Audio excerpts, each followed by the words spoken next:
Eu não comecei a desconfiar de nada por causa da morte. Foi pelo silêncio. Na prática, ela chegou como tantas outras. Corpo feminino, cerca de 30 anos, pele clara, roupas de dormir, laudo preliminar apontando uma parada cardíaca durante o sono. Sem sinais externos de violência. Nenhum histórico psiquiátrico. Nada que fugisse do que a gente já viu 1000 vezes. Mas às vezes, o que incomoda não é o que aparece, é o que não aparece. E no caso dela, o que me estranhou primeiro foi a rigidez da boca. Costumo começar o exame pelas extremidades, depois rosto, região torácica e sigo o protocolo. Na hora de abrir os lábios, eles não cederam com facilidade. Pensei que fosse rigidez cadavérica ou ressecamento pós-morte, comum em ambientes mais abafados. Mas não era. A textura estava elástica, os lábios estavam normais por fora. Nem uma fissura, nem resquício de sangue seco. Nada. Só firmes demais, como se alguém tivesse reforçado alguma coisa por dentro. Passei a mão com a pinça mais delicada que tenho. Quando puxei levemente o lábio superior, senti uma resistência que não fazia sentido. Os tecidos internos não estavam soltos, estavam presos em algum ponto que não devia existir. Eu estava sozinho naquele instante. A equipe ainda não tinha voltado do almoço. Não achei que ia encontrar nada demais. Talvez um tipo de fibrose ou colagem pós-trauma. Mas mesmo antes de ver, eu senti um frio por dentro, como se o corpo estivesse defendendo algo. Peguei o afastador e posicionei a luz interna. E foi quando eu vi. Tinha linha, sutura, finíssima, artesanal, quase invisível a olho nu. Um trabalho feito com tanto cuidado que, se não fosse a rigidez dos tecidos, passaria despercebido. Os pontos ligavam o interior do lábio superior à gengiva, num padrão que lembrava bordado delicado, e estavam ali fazia tempo. Tempo suficiente para o tecido cicatrizar ao redor. Sem inflamação, sem pus, sem cheiro. Nada indicava que aquilo era recente, mas era real. Fechei a boca devagar, olhei de novo a ficha. Nenhuma cirurgia registrada, nenhum dente extraído, nenhuma lesão interna. Não havia razão médica ou odontológica para aquilo. Aos poucos fui explorando mais fundo. Usei o afastador lateral, examinei as bochechas, o palato, a mesma coisa no lado inferior. Costuras discretas, simétricas, com pontos minúsculos e linha resistente. A pele não havia sido perfurada por fora. Foi toda feita internamente, com técnica de alguém que sabia esconder o que fazia. Voltei à fita de exame da delegacia. O policial que acompanhou o caso descreveu a casa como sem sinais de arrombamento, tudo em ordem. O namorado ou companheiro, sei lá, estava no local. Disse que a encontrou já sem vida, com a expressão tranquila. Chamou a emergência, tentou reanimar. Ninguém suspeitou de nada. Nem a equipe do SAMU, nem a delegacia. Aparentemente, uma mulher jovem que dormiu e não acordou. Mas aquilo não era natural. Era como se alguém quisesse calar ela. Não no sentido metafórico, no literal mesmo. Como se fosse importante demais que a boca dela não se abrisse mais. Sabe o que é pior? Nenhum ponto tinha sido forçado, nenhum fio rompido. Não houve luta. Era como se ela tivesse aceitado. Eu fiquei parado por alguns minutos. Não anotei nada ainda. Só fiquei ali, olhando aquele rosto que parecia em paz, mas com os lábios presos como um segredo que ninguém podia ouvir. Quando a equipe voltou, só comentei o essencial. Pedi para deixarem a cavidade oral comigo. Disse que era um protocolo odontológico. Mentira técnica. Mas eu precisava de tempo, de espaço. Na cabeça, as perguntas começaram a se acumular. Quem fez aquilo? Por quê? Há quanto tempo? E o mais cruel, como ninguém viu? Voltei no laudo clínico. Olhei todos os exames anteriores que ela já tinha feito na vida. Check-up de 2 anos antes, sem observações relevantes. Nenhum dentista relatou nada, nenhum médico notou. Como? Eu nunca tinha visto aquilo, não daquele jeito. E no fundo, mesmo agora, ainda acho que não era para ter visto. No final daquela tarde, quando a sala já estava mais vazia, eu continuei sozinho.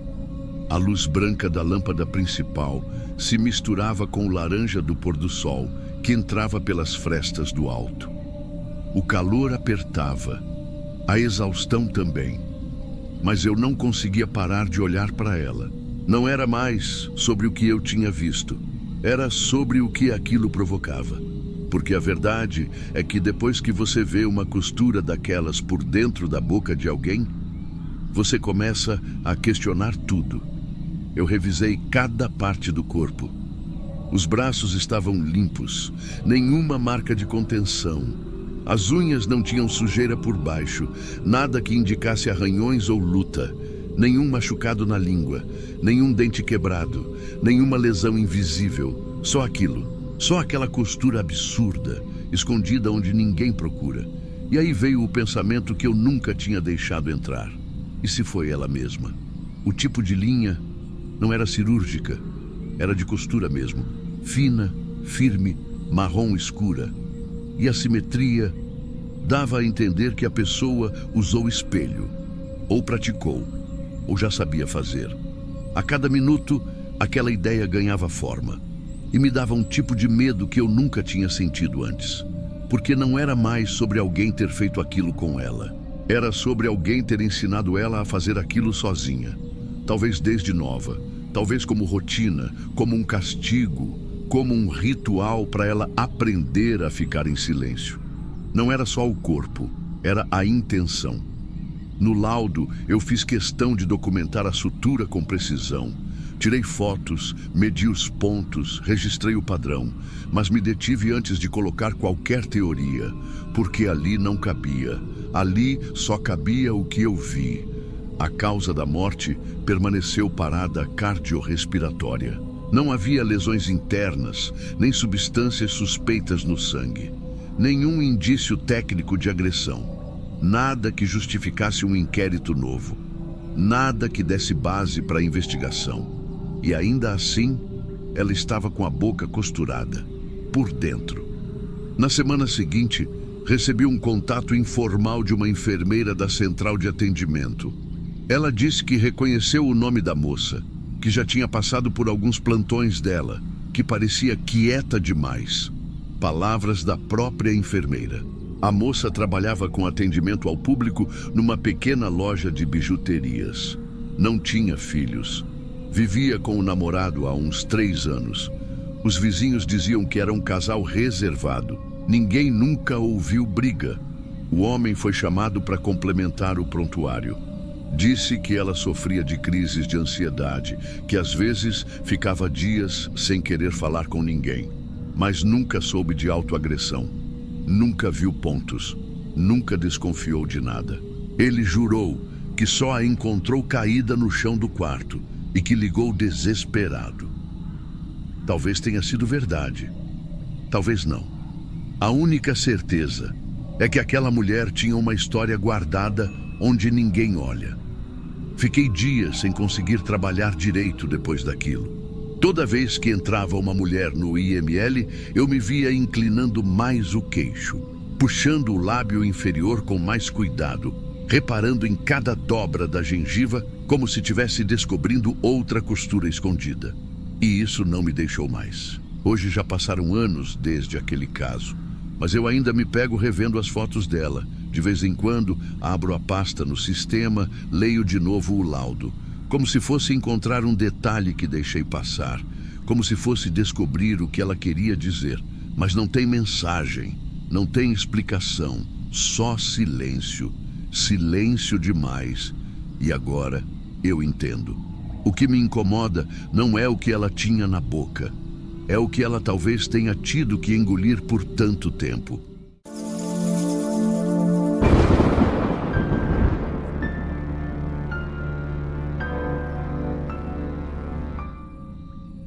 Eu só notei por causa da luz. Era um detalhe tão pequeno, tão fora de hora, que se o ventilador do teto não tivesse feito sombra passar ligeiro pela pálpebra dela, eu teria ignorado como todo mundo. Mas vi. uma sombra escura demais, no canto do olho fechado. A menina chegou por volta das 22 horas, numa maca simples, coberta com lençol até o queixo. Adolescente, provavelmente entre 14 e 16 anos, sem documentos, sem sinais aparentes de violência. Corpo encontrado caído numa calçada do bairro de Santo Amaro, segundo o boletim. Parada cardiorrespiratória, causa preliminar. A pele ainda estava morna, o que significa que fazia no máximo 1 hora que ela tinha parado. A temperatura do ar lá fora estava sufocante. Dentro da sala também não ajudava. Ventilador girando no teto, luz branca demais. Um fim de semana arrastado, sem plantonista auxiliar. Fiquei sozinho com o corpo. O rosto dela não tinha arranhões, nem hematoma, nem inchaço. Era como se tivesse dormido de olhos fechados e só, não voltado. Aquela quietude que só a morte dá, mas que ainda engana os olhos por um tempo. Não sei dizer o que me incomodou primeiro. Talvez o fato dela parecer calma demais, ou o fato da sobrancelha estar perfeita.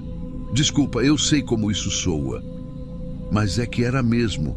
A menina tinha as sobrancelhas simétricas, alinhadas, como se tivesse feito naquele mesmo dia. Não era algo que chamaria a atenção num atendimento comum, mas ali, numa sala onde tudo tem cheiro de formol e látex, qualquer beleza muito intacta incomoda. Foi quando vi a sombra. Estava preparando para iniciar o exame externo quando a luz do teto balançou levemente com o ventilador e fez projetar um risco escuro no meio da pálpebra superior. Eu cheguei a pensar que era sujeira, um hematoma interno, alguma coisa assim. Inclinei mais o rosto. Peguei uma lupa. Quando puxei a pálpebra com a pinça fina, senti a garganta secar. Não era hematoma. Alguém tinha desenhado um olho aberto, por dentro da pálpebra superior. Um desenho simples, feito com precisão. Íris, pupila, cílios curtos. Como uma criança faria, mas com firmeza, com um traço só. Como se quem tivesse feito conhecesse bem o contorno da pele ali. Fechei os olhos por um segundo. Depois abri a outra pálpebra. Mesma coisa. Outro olho. Do mesmo tamanho, alinhado, na parte interna. Como se ela estivesse com os olhos fechados. Mas não de verdade. A tinta não era borrada. Estava seca, mas recente. Sem craquelar, sem escorrer. Fiquei encarando por uns bons segundos. O traço era tão exato que dava a impressão de estar no lugar certo, como se os olhos pintados seguissem a mesma linha dos olhos verdadeiros por dentro. Demorei a registrar o que isso significava. Ou alguém fez aquilo com ela viva, ou fez logo depois. Em ambos os casos, a ideia me deixou enjoado, porque não tinha marca de resistência, nem tremor no traço, nenhum borrão. Nada que indicasse que a pessoa se mexeu, ou foi amarrada. Foi feito com calma. A autópsia não deu nada conclusivo, sem traumas internos, sem substâncias visíveis no primeiro exame. Causa indeterminada. Disseram que podiam investigar toxicologia mais profunda, mas com a menina sem identificação, sem parente, sem ninguém para buscar. O processo era outro. Fiz o relatório. Anexei fotos. Registrei o detalhe dos olhos pintados nas observações. Ninguém comentou nada. Nenhuma das equipes que atendeu antes de mim, socorristas, remoção, triagem, notou. Isso talvez tenha sido o pior. Ninguém viu. Ouviu e não disse.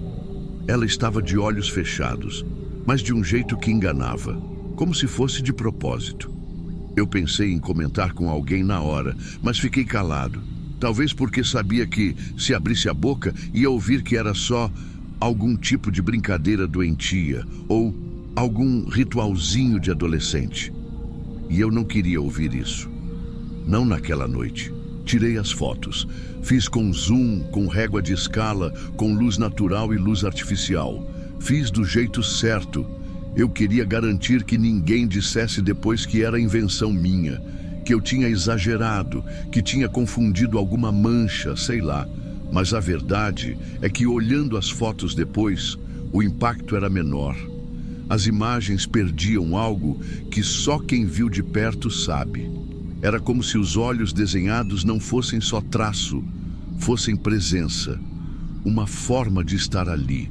Demorei muito mais tempo no exame do que devia. Fui para casa no fim do plantão com a sensação de que ela ainda estava me olhando, mesmo com as pálpebras fechadas. Passei 2 dias esperando alguma notícia, nome, parente, alguma ficha de desaparecida. Nada. Nem jornal, nem rede social, nem boletim. Nada. Na semana seguinte, quando voltei para o plantão, fui procurar o prontuário. Estava arquivado. Enterro autorizado como não identificada. Destino comum nesses casos.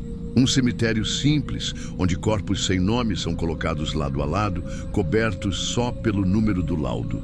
Pensei em ir até lá, juro, mas não fui. O que eu ia fazer lá? Eu sou legista, o corpo chega. Eu documento, examino, preencho o papel, encaminho. Acabou. A gente é treinado para isso. Para olhar e não sentir. Para ver tudo e não levar nada para casa. Mas com ela, alguma coisa ficou. Eu comecei a reparar em todos os olhos.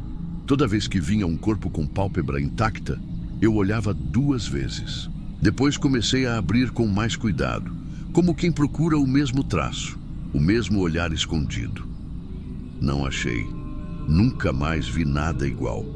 Mas às vezes, e isso é o que mais me inquieta, eu achava que sim.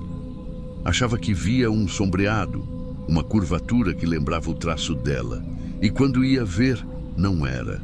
Só a mente traindo. A gente tem um nome técnico para isso. Persistência da imagem. Quando o cérebro guarda um estímulo visual forte demais e começa a reproduzir sem controle. Igual ver vulto depois de assistir algo perturbador. Mas não era só visual. Teve uma vez, isso uns 3 meses depois, que uma enfermeira da triagem comentou que achou estranho o jeito que uma menina estava dormindo. Eu não disse nada.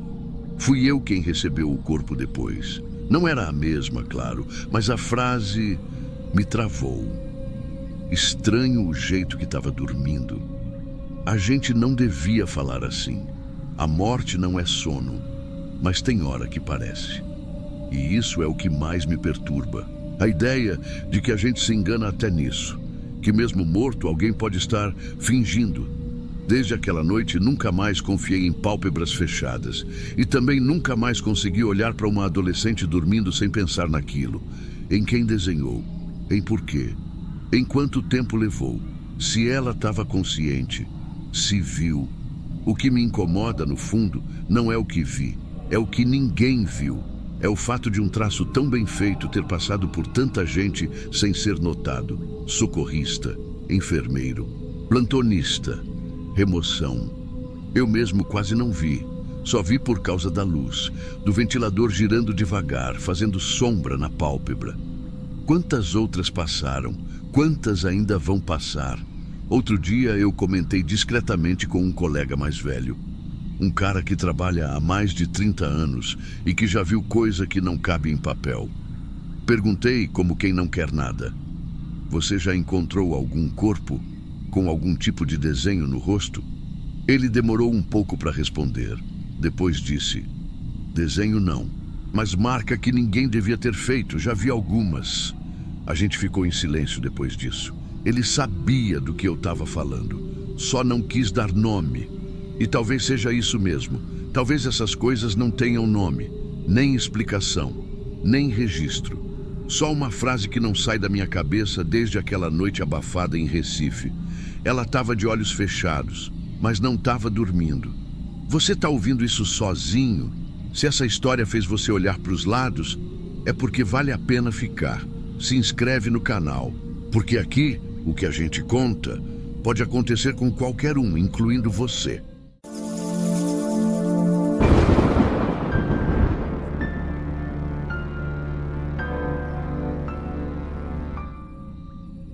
Tem gente que desmaia por causa do cheiro. Outros tremem quando olham o rosto de um morto. Mas o que mais faz gente pedir transferência aqui dentro é quando o corpo parece estar sendo manipulado por alguém depois de morto. E eu não estou falando de crime. Estou falando de quando o morto chega marcado. Esse caso não tinha ferimento, não tinha sangue, não tinha nada. Mas quando eu abri o lençol, o que tinha era o dedão do pé esquerdo, pintado com tinta vermelha. Não esmalte, tinta guache, fresca. Eu estou há mais de 20 anos no IML, já recebi de tudo. Criança, idoso, acidentado, gente que não resistiu por escolha própria. Já vi corpo que chegou faltando pedaço, já vi gente que morreu sorrindo. Mas esse caso não tinha ferida, nem sinal de luta, nem nada. Era só um homem com o dedo pintado. Chegou para mim como queda em ambiente doméstico. Aparentemente escorregou. Bateu a cabeça na quina de uma mesa baixa. Morava sozinho num apartamento de fundos, no 3º andar. Quem chamou o socorro foi um vizinho, que ouviu o barulho e viu pela janela ele caído. Chamaram o resgate, ele já estava sem sinais. Caso comum. E era mesmo. Até eu abrir o lençol. O corpo já tinha sido limpo pela equipe de remoção, como de praxe. Estava seco, sem sangue visível. Estava tudo certo. Até eu notar o pé esquerdo, mais exatamente o dedão. Estava pintado de vermelho. E não era esmalte. Eu sei diferenciar. Era tinta. Tinta infantil, tipo guache. A textura era espessa, com aquele brilho úmido característico. Estava fresco. Você encostava e ainda manchava o dedo. E foi o que eu fiz. Peguei uma gaze, toquei. Saiu na gaze. Primeiro pensei, vai ver, ele pintou por alguma brincadeira. Tem gente que pinta o corpo. Tem mania, alguma fixação. Mas aí eu lembrei do laudo. O homem morava sozinho. Tinha 61 anos. Nenhum histórico psiquiátrico. Nada no apartamento que indicasse pintura, arte, hobby, nada. O lugar era estéril até demais. Um micro-ondas, um sofá gasto, uma estante com 2 livros. Nenhuma criança, nenhuma latinha de tinta, nenhuma caixa de brinquedo. A ficha dizia que o corpo foi recolhido às 6h40 da manhã. Queda simples, sem violência. Mas se foi queda, como é que uma tinta infantil, dessas que secam em minutos, ainda estava fresca? Fui direto até a equipe de coleta. Falei com o motorista da viatura, com o técnico. Nenhum deles notou nada. Se tivesse tinta, a gente teria visto. A gente limpa, higieniza o corpo, embala no saco. Nada passou pela gente, me disseram. Eu insisti. Um deles até brincou. Vai ver, o homem morreu pintando os pés, ué. Mas não tinha graça, porque a tinta estava só no dedão. Nenhuma outra parte. Nenhuma marca de respingo. Nenhum pincel. Nenhuma explicação. Fiquei com aquilo na cabeça o dia inteiro.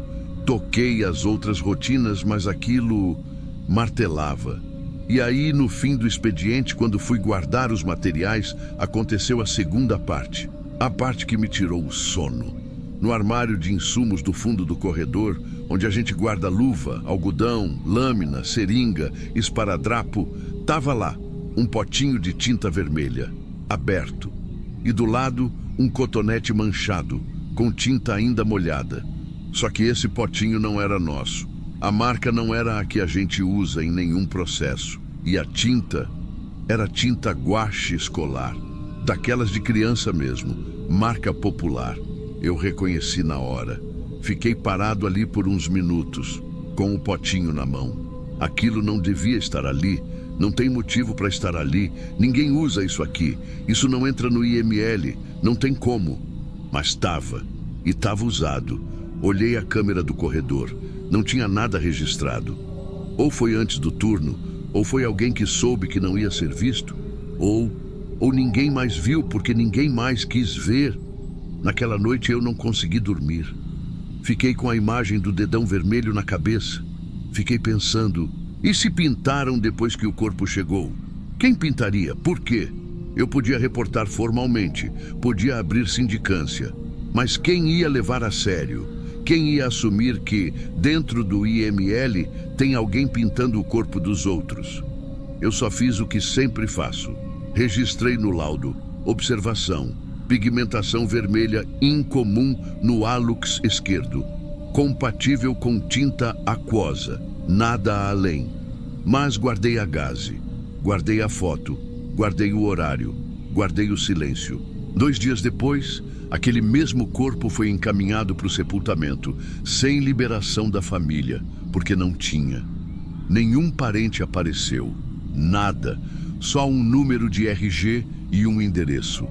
A gente seguiu o protocolo, como sempre faz, mas eu não consegui seguir em frente. O pote de tinta sumiu, não no dia seguinte, mas na semana seguinte. Eu lembrava exatamente onde tinha deixado. Dentro do armário, na prateleira do meio, ao lado das caixas de luva. Não queria deixar à vista, mas também não queria guardar na minha mochila, porque ia parecer coisa errada. Eu só queria observar, esperar para ver se alguém mexia. E alguém mexeu. O que me incomoda é que ninguém deveria saber que ele estava ali. Nunca comentei, nunca escrevi, não tirei foto, não alertei supervisor. E mesmo assim, alguém levou. E não levou qualquer coisa.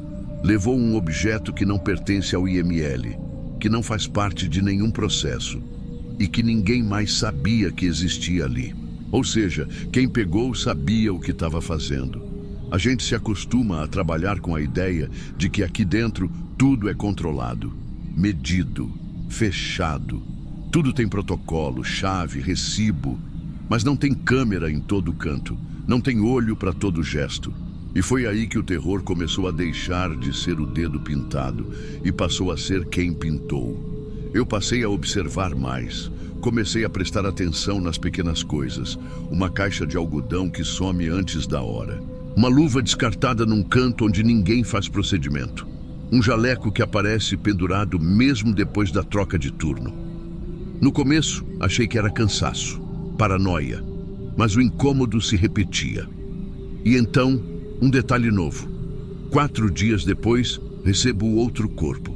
Mulher, jovem, vítima de acidente doméstico com gás. Chegou cedo.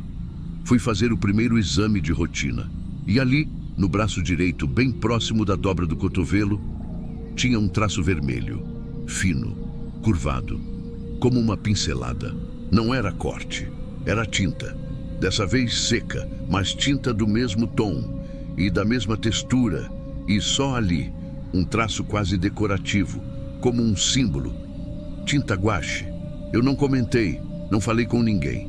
Apenas registrei como sujeira localizada no antebraço direito, compatível com resíduo de tinta aquosa.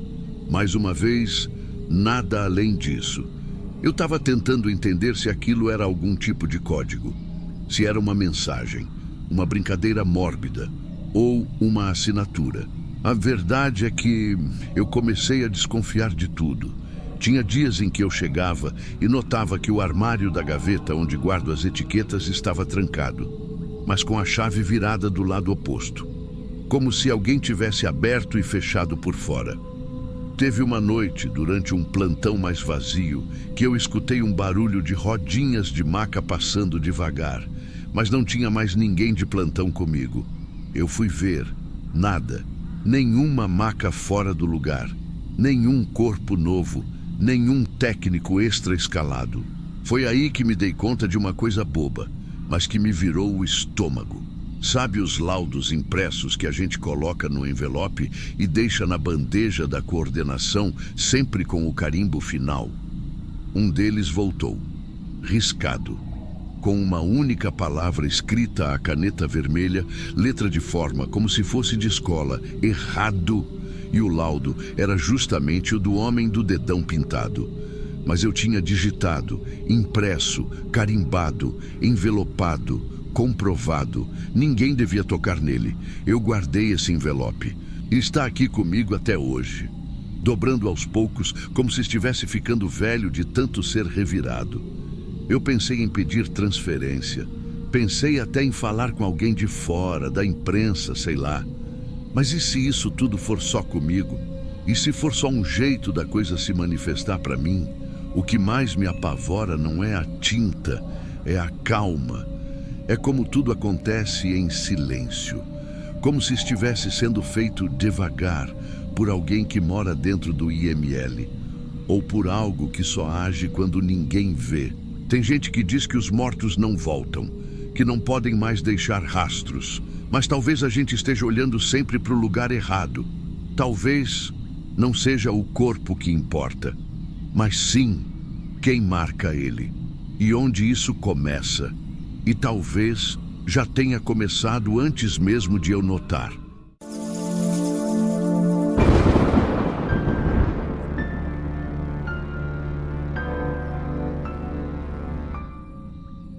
Eu costumo dizer que corpo estranho não é aquele que está faltando pedaço. É o que não conversa com a causa da morte. A gente aprende a ler sinais: sangramento ativo, equimose, edema, rigidez fora de hora. O corpo fala. Só que de vez em quando ele fala errado. Ou fala uma coisa e o papel diz outra. E foi isso que começou a me incomodar naquela sexta-feira. O óbito chegou por volta das 7 da noite. Já era fim de plantão, mas como não tinha outro médico disponível, assumi a entrada. Era um homem de 62 anos, sem comorbidades graves no prontuário, socorrido na rua depois de uma parada cardiorrespiratória. Ninguém mexeu muito. Tentaram reanimar e já veio pra gente com o termo assinado: óbito em via pública, sem sinais de violência externa. Limpo, mas limpo é uma palavra forte demais. A primeira coisa que me chamou a atenção não foi nem visual, foi o cheiro. E olha que eu já estou acostumado. Mas esse era um cheiro, como se fosse guardado, fechado. Um cheiro seco, antigo, que não combinava com as poucas horas de morte. Era como abrir uma gaveta velha, mas de um lugar que nunca teve ventilação. E isso ficou ali na sala comigo. Deitei ele na mesa. Os enfermeiros já tinham tirado os lençóis da ambulância. E o corpo estava com uma bata azul escura do hospital, aberta atrás. Nada visível. Nenhuma mancha, nem rigidez fora de padrão. Morte natural, aparentemente. Mas ao puxar a bata pelo lado esquerdo, vi uma elevação diferente perto do abdômen. Pensei em hérnia, mas quando toquei, senti textura de pano. Achei que tivessem deixado alguma gaze. Aí puxei de leve e a ponta de uma faixa de atadura se soltou do lado do tórax. Só que ela não estava enrolada como a gente faz aqui. Estava costurada, com linha grossa, meio bege escura, tipo linha de costura antiga. Algodão grosso, quase encerado. Continuei o exame. Tirei a bata toda. Tinha outra faixa igual, presa com pontos perto do ombro direito. E mais uma na perna esquerda, logo acima do joelho. Nenhum ferimento visível, nenhuma sutura hospitalar. Só as faixas, costuradas direto na pele por linha rústica, como se alguém tivesse prendido aquilo depois da morte.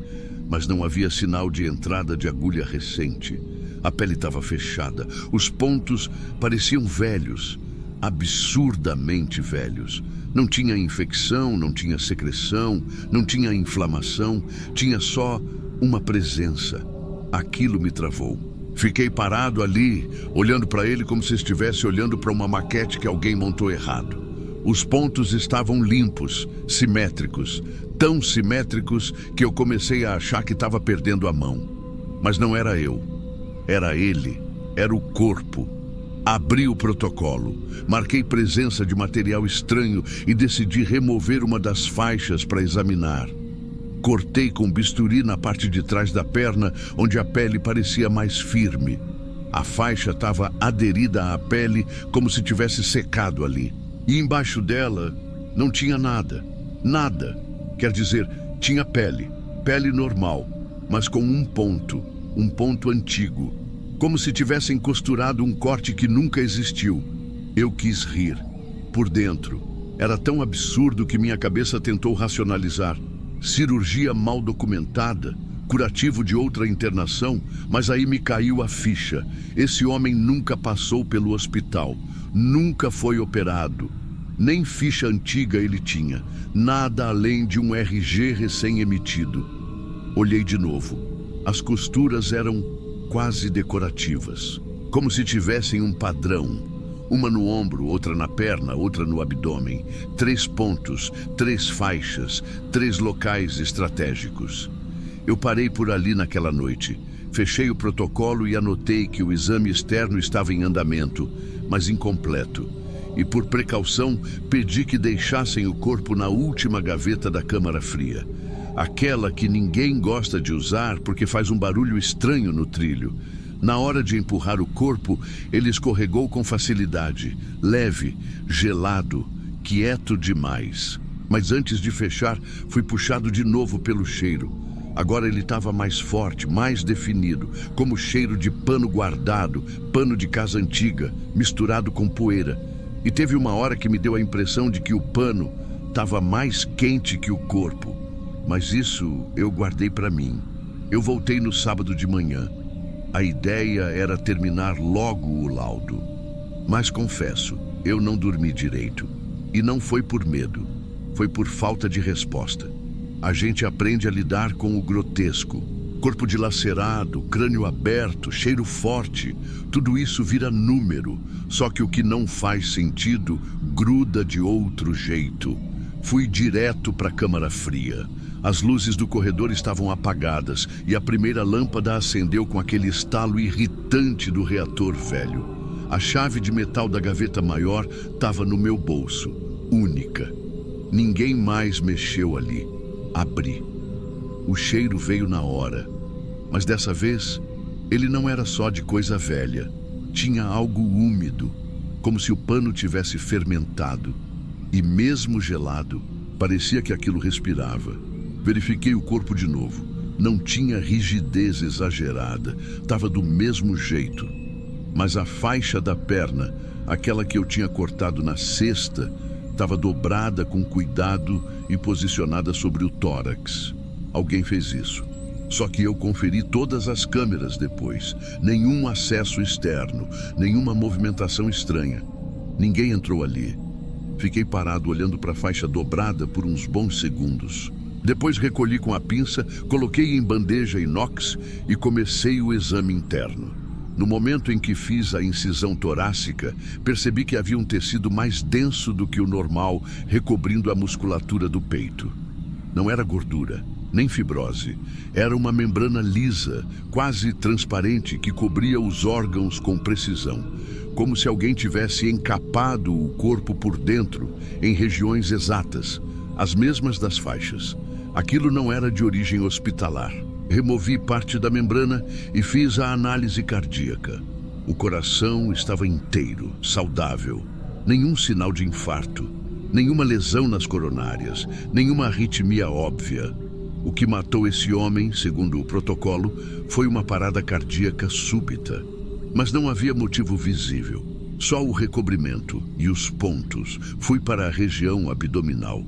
E ali, ao abrir o peritônio, vi outra sequência de pontos internos, costurados com a mesma linha grossa, em formato de X, protegendo os rins.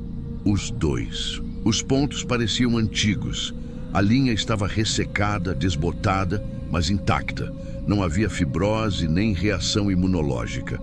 Era como se o corpo tivesse aceitado aquilo, como se fosse parte dele desde o começo. Mas não era. Não tinha cicatriz natural. Era algo implantado. Fechei o exame, não escrevi tudo.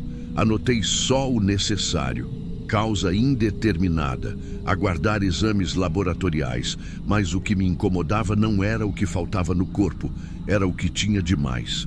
Na saída da sala, fui até a pia para lavar as mãos, mas fiquei ali olhando o fundo de inox, ouvindo o som da água batendo, e foi nesse momento que notei outra coisa. Meus braços estavam com marcas finas, riscadas na pele como se fossem arranhões secos, 3 de cada lado, mesmas regiões onde estavam as faixas no corpo. Podia ser coincidência ou podia ser contágio de pensamento. Fui embora mais cedo naquele dia e pela primeira vez em 22 anos de serviço, antes de sair, Eu travei cada gaveta da câmara fria, uma por uma, até as que estavam vazias. Nos dias seguintes, não consegui parar de pensar nas mãos que costuraram aquele homem. Mãos que não apareceram em laudo, que não constam em nenhum prontuário. Mãos que sabiam onde costurar, onde proteger, onde fechar sem deixar vestígio. E desde então, desenvolvi um hábito bobo. Toda vez que chega um corpo novo, eu encosto o rosto levemente perto da pele. Não para sentir o cheiro da morte, mas para perceber se tem outro cheiro por baixo. Um cheiro que vem antes da morte, como se alguém tivesse passado ali antes de mim e deixado sua marca.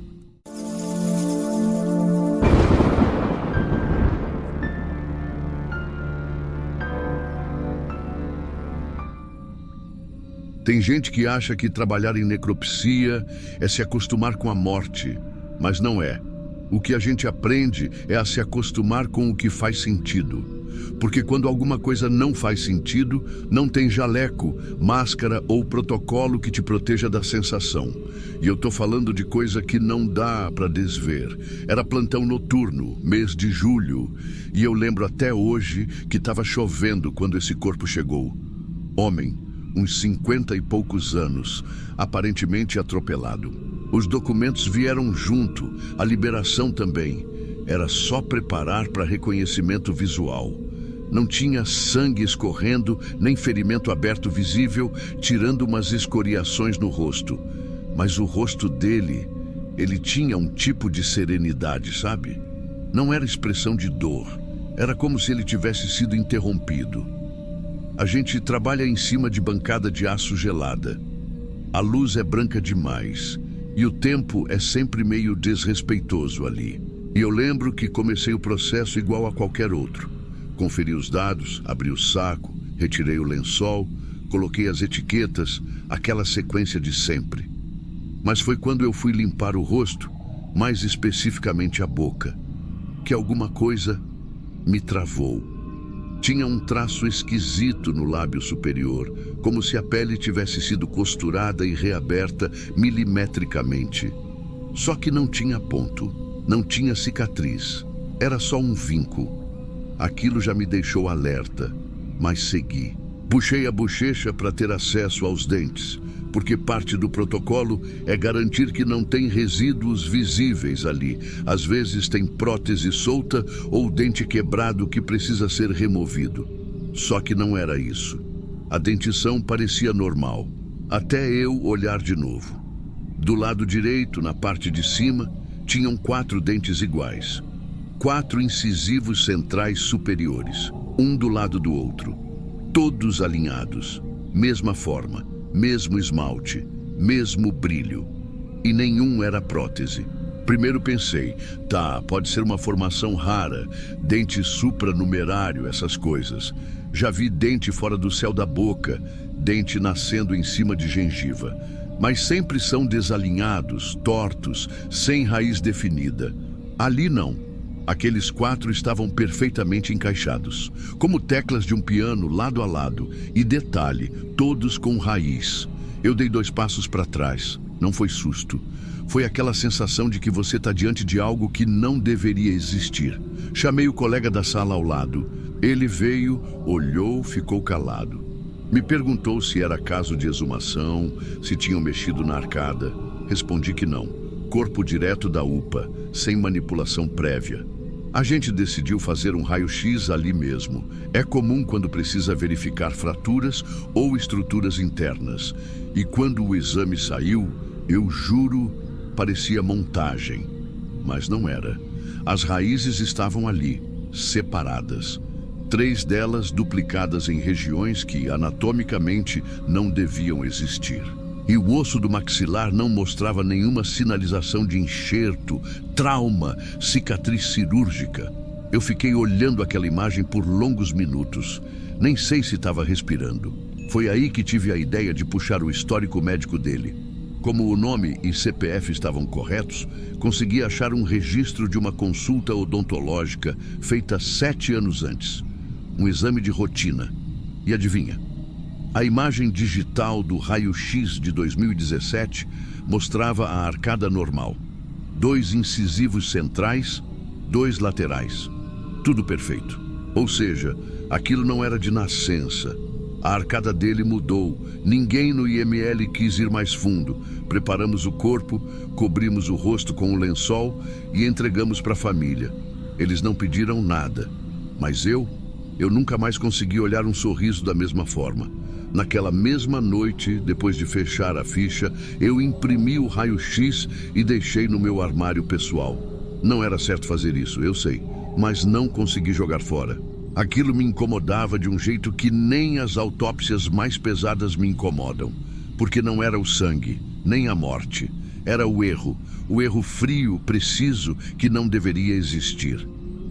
No dia seguinte, eu esperei o plantão do legista de odontologia, o Dr. Castanho, cara antigo de casa, desses que já viu o rosto virado do avesso, arcada trincada por acidente de carro, dente dentro de crânio. Pensei, se alguém pode me dar uma resposta técnica, é ele. Mostrei o raio-x e disse: doutor, esse aqui é de um corpo que chegou ontem. Veja os incisivos superiores direitos. Ele olhou em silêncio por uns bons segundos. Aí disse: repetiu o arquivo por engano? Balancei a cabeça. Não, isso é real. Eu vi no rosto dele. 4, iguais. Ele se recostou na cadeira, ajeitou os óculos. Isso não é uma anomalia comum. Isso é impossível. Pedi para ele explicar melhor. E aí ele falou algo que me travou. O número e a simetria dos dentes permanentes são determinados ainda na infância, antes mesmo dos dentes de leite caírem. O corpo não cria novos dentes funcionais assim, muito menos idênticos e perfeitamente alinhados, depois dos 40. Falei que o histórico odontológico do cara estava normal até poucos anos atrás. Mostrei o registro digital da consulta de 2017. Ele pegou o papel, comparou e disse algo bem devagar. Alguém ou alguma coisa mexeu nisso. E não foi cirurgia. Eu perguntei se ele já tinha visto algo parecido. Ele hesitou. E foi a única vez que eu vi o Dr. Castanho hesitar. Disse: em 2006 teve um caso parecido em Pelotas. Mas não eram dentes, era estrutura nasal. Como se o septo tivesse se dividido em 2, espelhado. Nunca divulgaram. A conversa acabou ali. Ele devolveu o raio-x e disse que era melhor esquecer. Mas como? Como você esquece um rosto que sorri com simetria demais? 2 semanas depois, eu precisei organizar uma gaveta de registros antigos do período em que o sistema ainda era físico. Encontrei uma ficha de 2004 com marcação de acidente não conclusivo. E quando vi a imagem de arquivo, o estômago travou. O rosto do homem era muito parecido, não igual, mas absurdamente semelhante. Só que nesse registro, o nome era outro, outra identidade. E a arcada dentária estava incompleta. Comparei as fotos com cuidado. As orelhas, o formato do crânio, a papada. Ou aquele homem de agora era parente direto daquele outro. Ou era o mesmo homem, com um rosto que foi ajustado. Voltei para casa mais cedo aquele dia. E nunca mais quis trabalhar na identificação visual. Hoje eu faço só a parte fria da necropsia técnica. Medição, temperatura, tempo estimado. Não mexo mais com dente. E sempre que alguém sorri demais, eu olho para o lado. Não por medo do sorriso, mas pelo que pode estar errado atrás dele.